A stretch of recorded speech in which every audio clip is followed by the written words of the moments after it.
কোন গুনাহে আল্লাহ বান্দার দিক থেকে মুখ ফিরিয়ে নেন।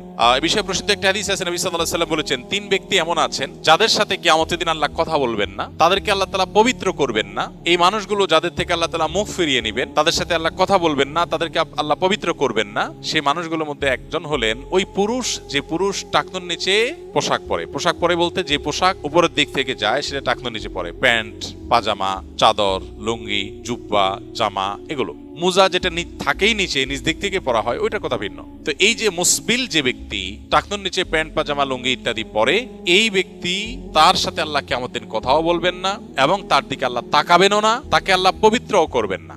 এই তিনটা ভয়াবহতা এই ব্যক্তির জন্য আছে, যে ব্যক্তি টাকনুর নিচে প্যান্ট, পাজামা, লুঙ্গি পরে। আমাদের দেশে অনেকে আছেন মসজিদে নামাজ পড়তে আসলে তখন প্যান্ট ভাঁজ করে। অনেক মসজিদে মুয়াজ্জিনরা মাইকে বলেনও, টাকনুর নিচে যাদের প্যান্ট আছে প্যান্টগুলো উঠায় নেন। নামাজের জন্য এই কথা কেন বলবেন? এই সম্পর্কে একটা জয়ীফ হাদিস আছে যে মুসবিল ইজারে নামাজ কবুল হয় না। হাদিসটা সহিহ।